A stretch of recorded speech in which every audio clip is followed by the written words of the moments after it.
এই যে বন্ধুরা, মেয়ে রেডি, স্কুলে যাচ্ছে।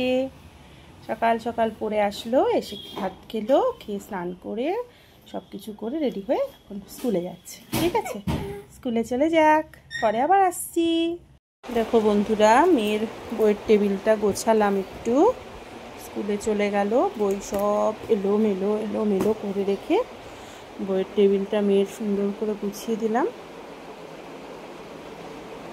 এই যে এবার সোফা টোফাগুলো গুছিয়ে নিলাম, কারণ মেয়ে থাকলে তো এদিক এলোমেলো করবে। এখন সুন্দর করে গুছিয়েছি, আর অসুবিধা হবে না। বই খাতাগুলো একদিকে করলাম। ঠিক আছে বন্ধুরা, দেখো বন্ধুরা, ঘর গোছানো কমপ্লিট। দীঘা ঘুরতে যেয়ে আসার পরে গোছানোই হয়েছিল না ঘরটা ভালো করে, আজকে কমপ্লিট করলাম।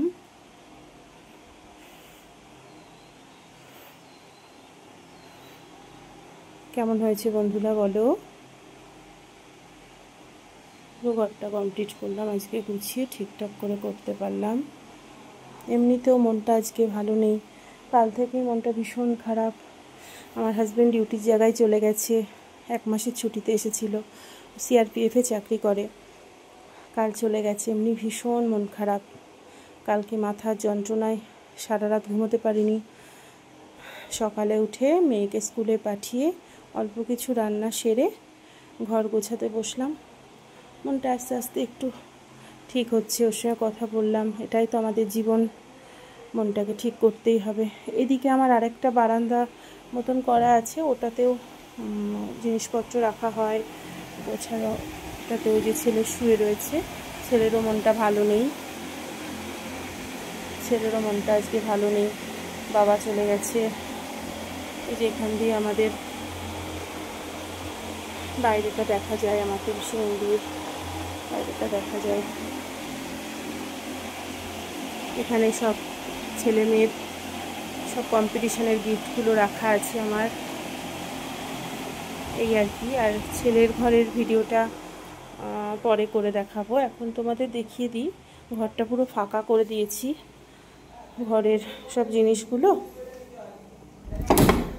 এই যে পুরো রুম ফাঁকা করে দিয়েছি, শুধু ঠাকুরটা রেখেছি পুরো ফাঁকা। এখানে ওই ফার্নিচারগুলো দেখে এসেছি, ওগুলো আর 4-5 দিনের মধ্যে এসে যাবে বললো।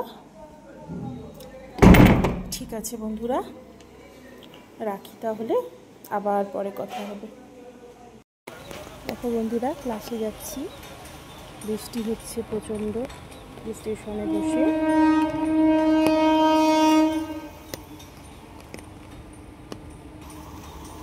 সামনে রবিবার আমার নাচের স্কুলের এক্সাম, ওই জন্য ক্লাস যেতেই হবে, হাজার বৃষ্টি হবে।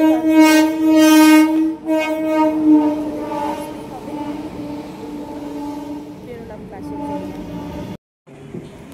এই যে বন্ধুরা, নাচ শিখিয়ে বাড়ি চলে এসেছি। একটু আগে আসলাম, এসে এবার রুটি করছি।